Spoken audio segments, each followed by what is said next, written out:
Hey, welcome to the America's Jobs Team podcast. I'm Ron Kitchens. We're so excited that you're with us today.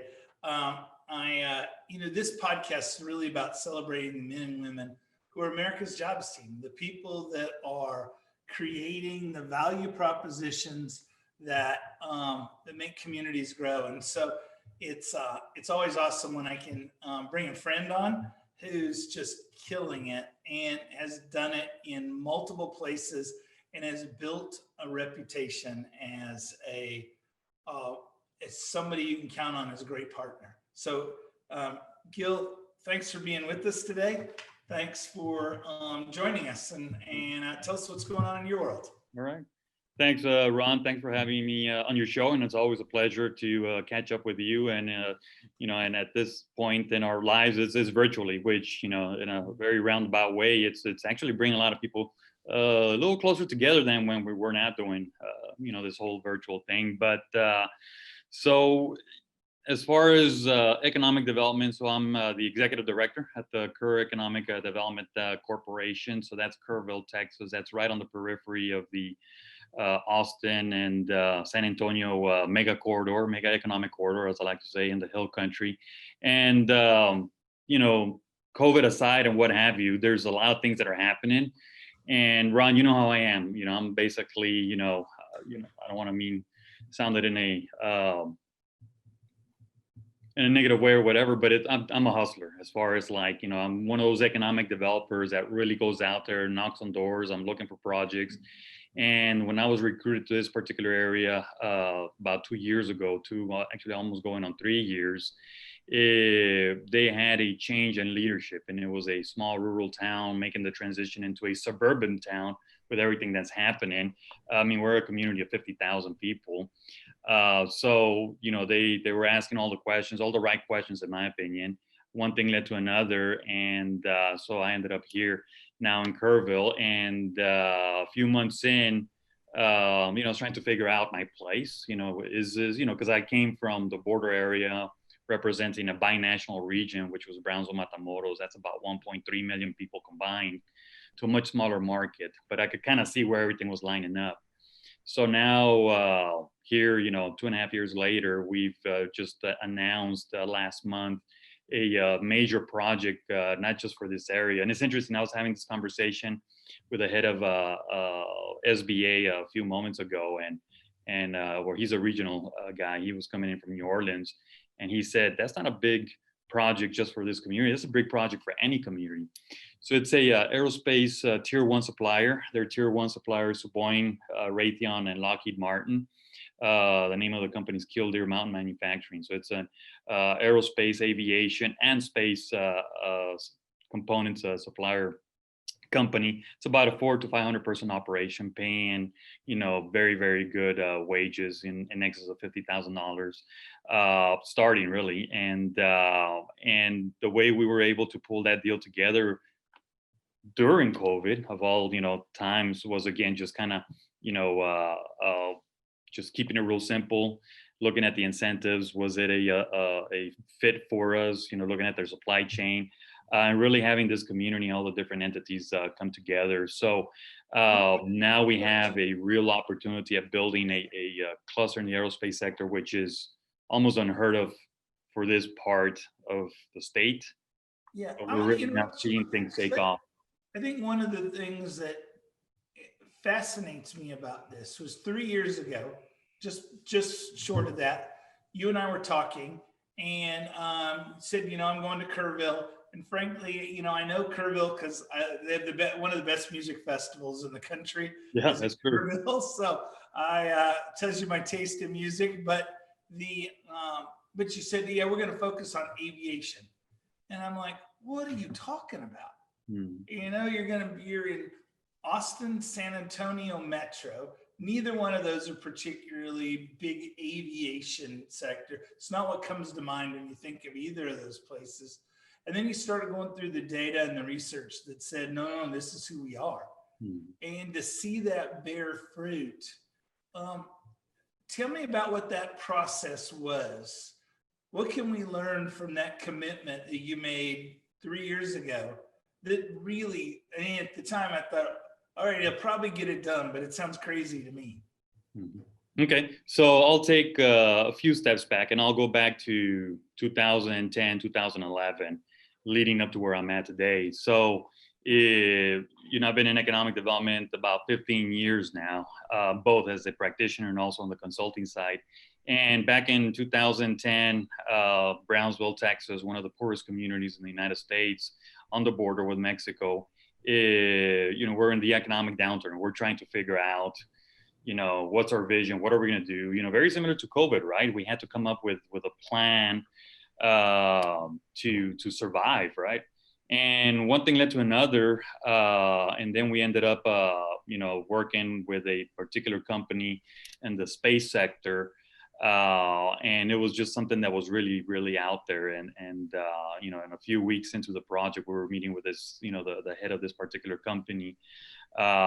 His name's Elon Musk. So we were meeting with him in person back in 2011. And I remember we made the trip to Hawthorne, California, met with him. And this is before he became the rock star that he is today. And he walked us through the whole process about, the physics and the science behind launching a rocket, so on and so forth, and how it could be done on a Texas coast. And we were like, this is just far-fetched. How are we going to pull this deal together? When you think of space, the space shuttle was still flying at the time, right? And when you thought about space, it was just Florida. So how are we going to compete with them? Long story short, we made that project happen. They announced in 2014. They broke ground in 2015. Now they have a launch site down in South Texas, employing upward about 1,000 employees, paying in excess of $75,000 in wages, and literally they're rocket scientists. So when we started working that project, almost by accident, I started getting involved in the aerospace, aviation, and space sector.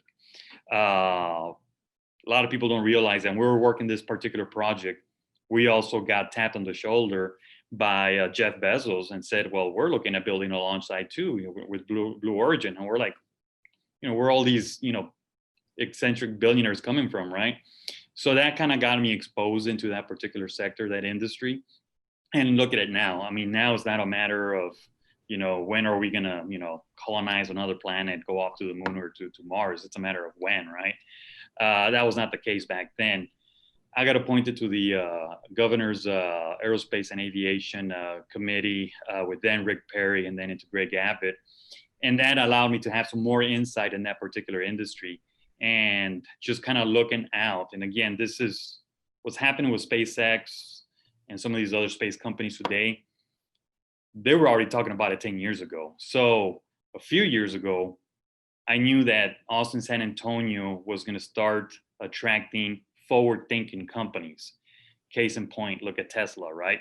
I mean, now they're in Austin, Texas. So that was not a shocker in the sense that there was already an effort being made back then.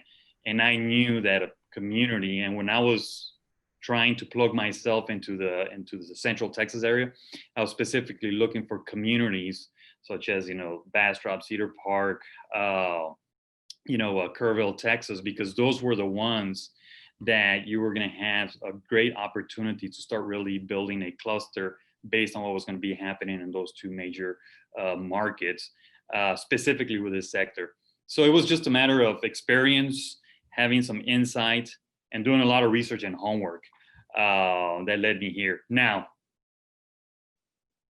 did that mean that I knew we were going to land this particular project? Not at all. Did it mean that I was going to, it was going to be a walk in the park? I was going to come in and things were going to happen? Not at all. It meant that I was going to come in, very similar to what we did in the Valley with SpaceX, convinced the leadership back then that they should invest in that particular company. Was the same thing when I came in here.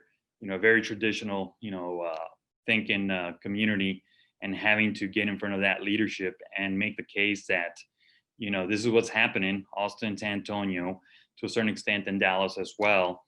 And it's to our benefit to start doing these things. And well, here we are. I mean, we broke ground on this project, and there's a couple other ones in the pipeline that we're hopeful that we'll be announcing here in the next few months, which again, a year ago, Kerrville was not expecting anything like this. See, I think that's awesome. And I think, the purpose of this podcast is to burden with knowledge other economic developers. Is that, we get up every day believing that, economic developers are the ones that are going to determine the future of our country. So I love this idea that it's research, experience, and just working your tail off that makes it happen. So how did you get into economic development?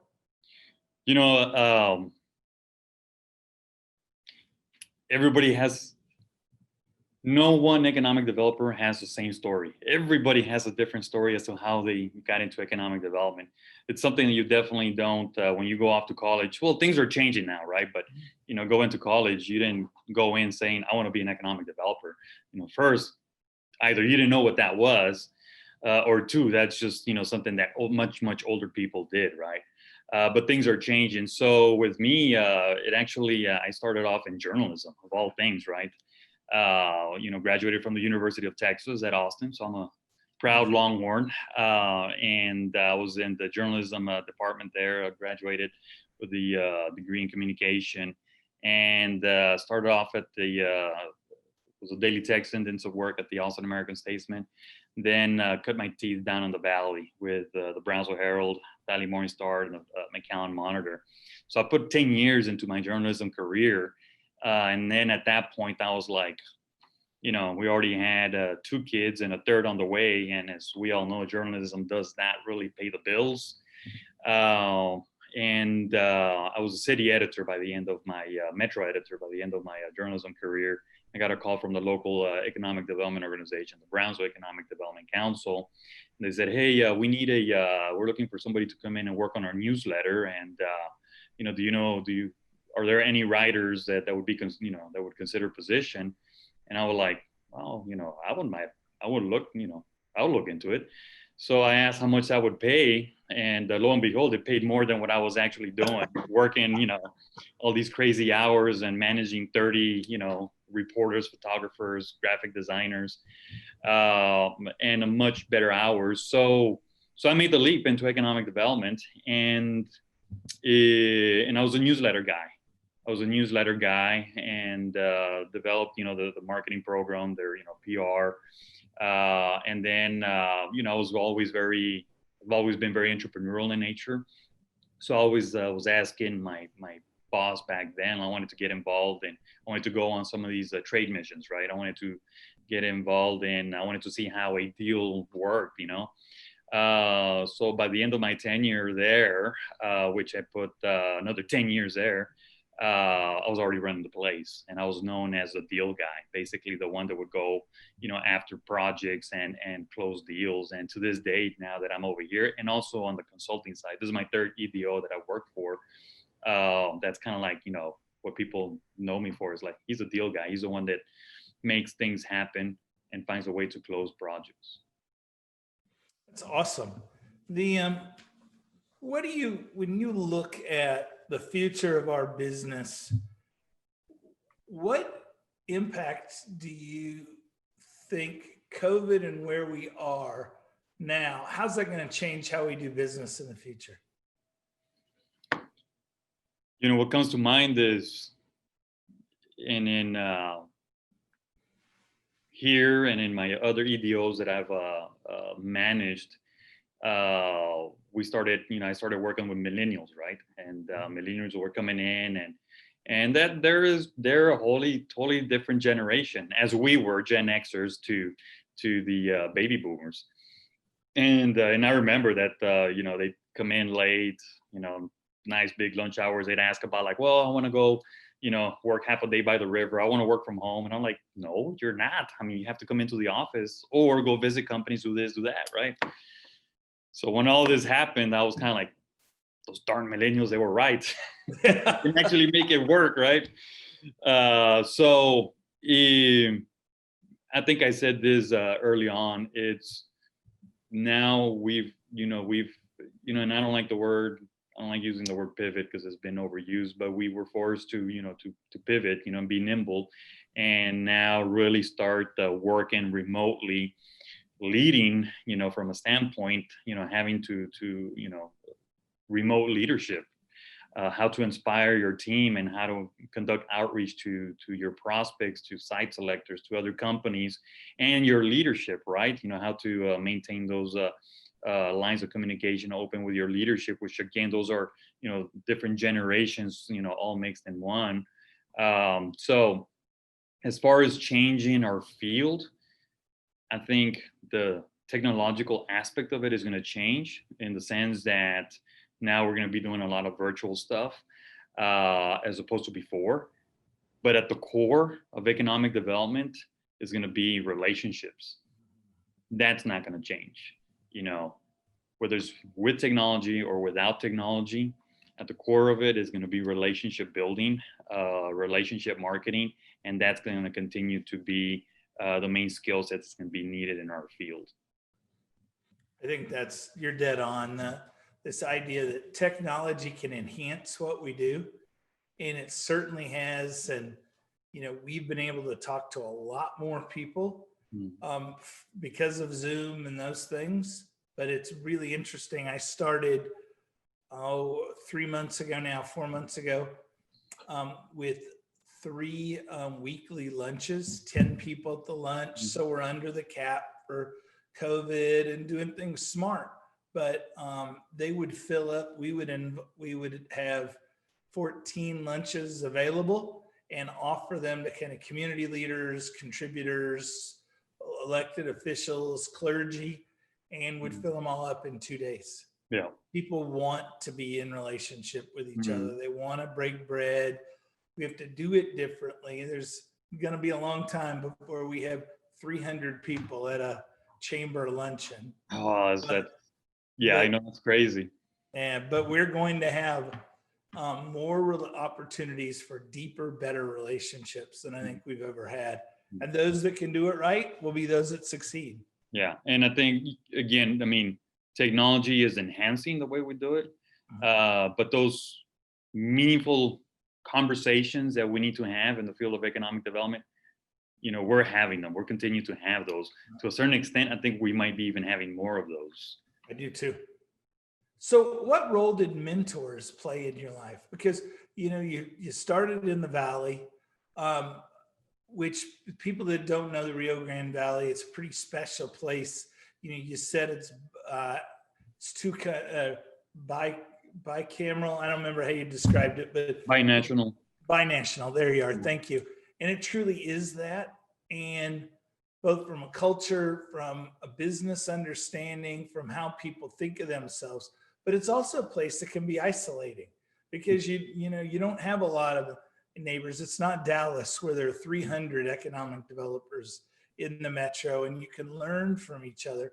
So how did mentors help you and in building your career? What do you think role that had in your success? That was one of the main roles. And that's, for, some of the younger economic developers out there that are listening, most definitely, have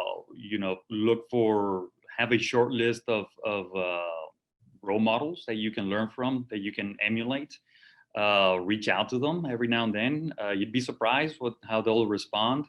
And then eventually, not that you're going to ask for somebody to be a mentor, it just kind of happens. And early on, I had a handful of them down in the Rio Grande Valley. But then eventually I started really branching out, making some relationships. And I'll thank the IEDC, the International Economic Development Council. Once I started getting involved, there's nothing that says that you can't get involved. That organization, which both of us were board members there,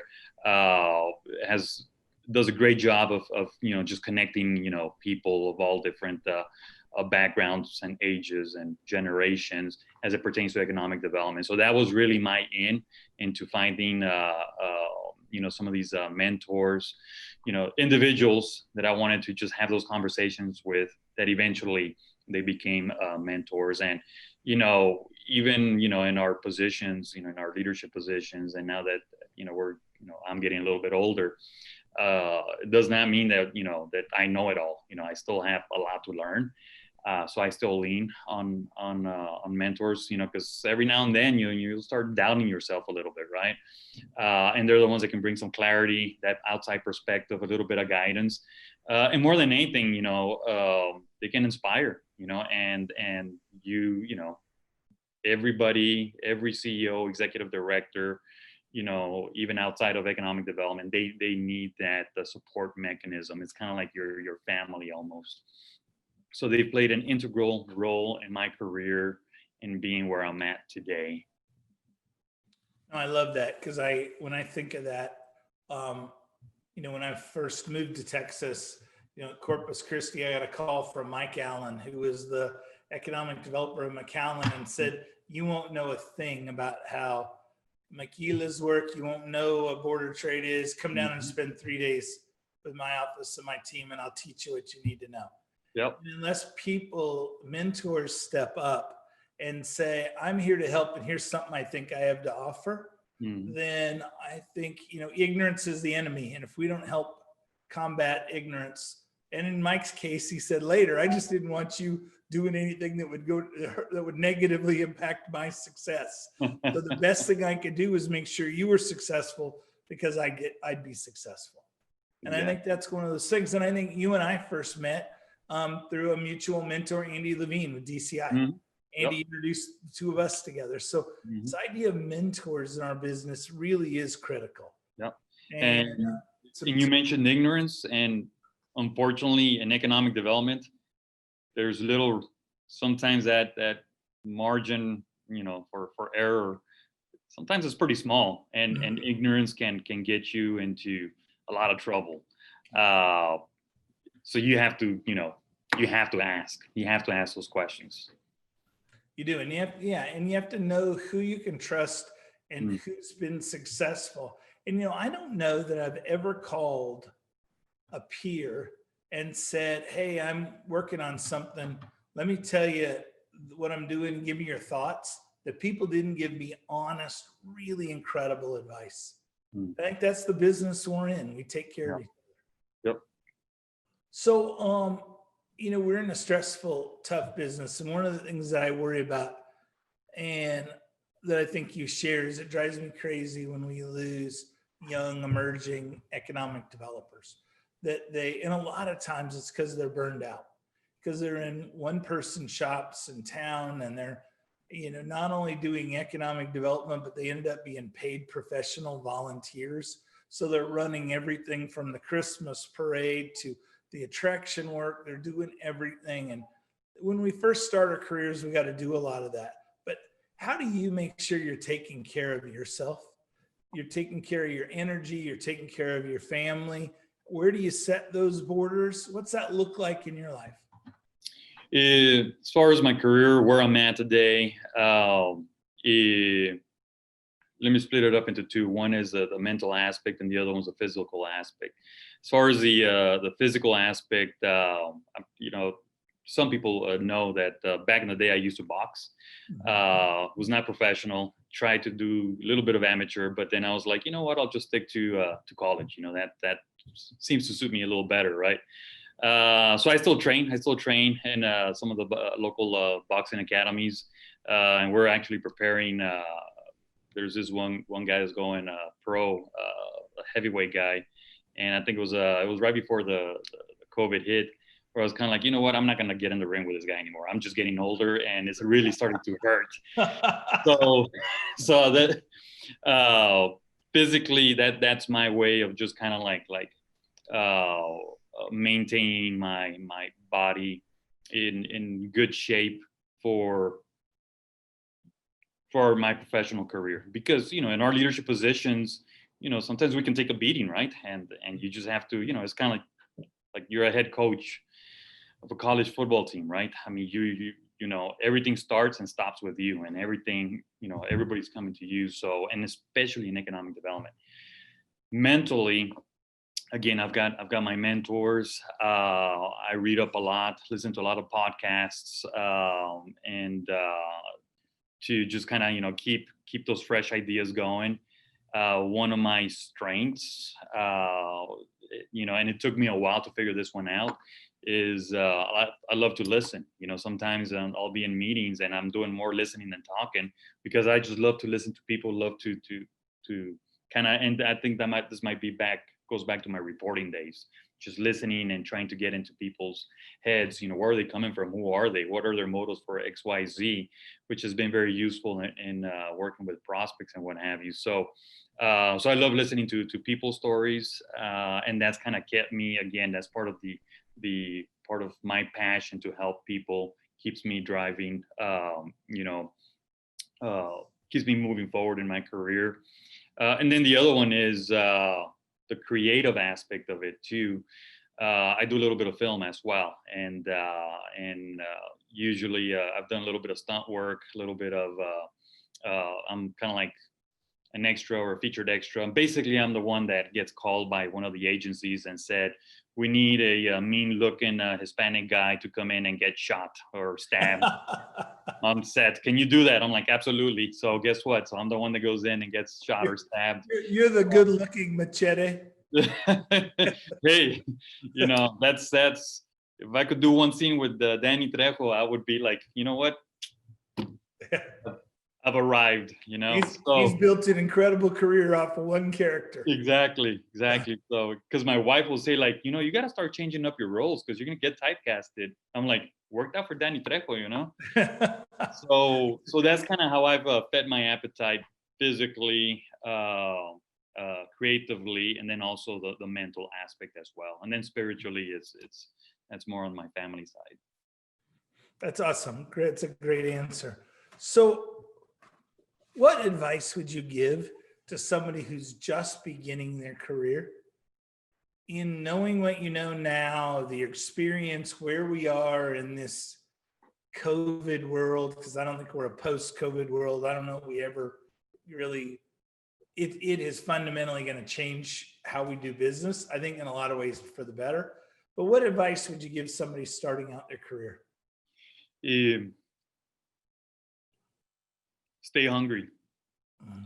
Stay hungry. And I think that just covers everything. It's, you know, don't expect to come in and run the organization within, 2 years, 5 years, maybe 5 years, right? But, stay hungry. One thing now looking back that I did do right, and I really wasn't thinking about it back then, was I would ask a lot of questions. I wanted to go on prospect visits. I wanted to get involved in every aspect of economic development. I get bored easily. So, I just kind of wanted to learn every aspect of it. Now looking back, that's one of the best things that I did, because I know every aspect of the job, from BRE, recruitment, lead generation. I've actually come up with my own formula, my own little science behind how to, conduct outreach to companies, your prospecting, getting your 30-second pitch down when you finally get to meet with that one top CEO of a Fortune 500 company, media relations, finance, all of the above. And it just kind of happened because I was asking questions and I wanted to get involved in everything. Does not mean that I did get involved, because they would say like, well, not today, you can't do this, you can't do that. And definitely, it's a 24/7 type of operation, in the sense that just keep feeding your mind, keep reading up, read up on certain economic developers out there. So, pick some of your role models. Podcasts, that's the beauty of what we have today with, technology. Now there's so much information out there. So stay hungry, ask questions, and do everything that you can, because 5 years down the road, you're going to look back and you're going to be like, wow, I've grown myself in ways that I could not imagine possible. And then you'll be ready to run the organization. No, I think you're right. And I think that's one of the things that I coach my team, and there's 30 of us, is that do every job, learn everything, because that'll never get taken away from you. Mm. You may get promoted and then have to pivot and go backwards in another organization. But no matter what you do in your life, if you've mastered all of these levels, doesn't mean you got to be an expert on it. It's a bit like algebra in college. You got to get a C to get out of college. You're never going to use it again, but you got to do it. Now, there's some people who are math majors and they love algebra. and that's great. But you got to learn each of those roles. And when you do, you start understanding how it all fits together. And that's when you see organizations just begin to thrive. Yeah. All the parts know how each other work, and everybody's working in their strengths. Yeah, very well said. So one question, we have listeners from all over North America. And what's the magic of Texas? Why does Texas continue to thrive year in and year out? And I say that with the bias that I know Texas pretty well and spend a lot of time there still. There's this belief that, well, they have this huge pot of gold, they have oil that makes it. I don't think that's what it is, but tell us what you think Texas thrives. Okay. And I've, like you, Ron, I've been all over North America. I've done a lot of business in Latin America. I mean, that was one of my focuses, a lot of work done in Latin America. And they would always ask about, doing business in the U.S. and they would ask about specifically Texas and again, doing business all over the world as well. Texas is a brand. I mean, outside of any other state in the United States, Texas is a brand, and it's a powerful brand anywhere you go around the world. So we already have a leg up with that. The money's there, obviously, the incentives, very pro-business environment, so on and so forth. But what I have seen and experienced, and again, just with my economic development colleagues, throughout the state, and every part of the state is very, very different, is we still have that Wild West, frontier, wildcatter spirit ingrained in our DNA. That's part of who we are. Me coming from the border, I mean, very, very entrepreneurial in nature. Now doing business in the Hill Country here in Central Texas. I do a lot of work with people out of West Texas, the Panhandle as well. Then you start getting into the Dallas and the Houstons, all very different, but they all have that recurring or common denominator, which is that wildcatter spirit, that frontier. Just kind of like don't ever tell me that we can't get things done, because we'll always find a way to get it done. That's what a wildcatter would do, right? They would just poke holes until they finally, and they would risk it all until they would finally get to that one area that would produce oil. The frontiersmen or the Wild West, they risked their lives to get out to this some of this barren land out here to start new lives, right? And so that's very, very well, that pioneer spirit is very well ingrained in us Texans, and that's very reflective of the way that we do business, which is, the name of the game is, we have a deal on the table. We're all going to make some money. We're all going to do good. How are we going to get it done now? I love that. And of course, my King Ranch truck is sitting, 40 feet from me outside the door right now. So I can't get too far away from Texas. And you know what? That's a lot of people would ask, like, do you drive a truck? I'm like, does everybody drive a truck in Texas? And I'm like, actually, we kind of do. Better Suburban. Yeah, that exactly. Awesome. Well, Gil, thanks for being with us today, man. I appreciate you. I appreciate your leadership and your friendship. It's just been great being with you. Ron, I've got one question for you. Shoot.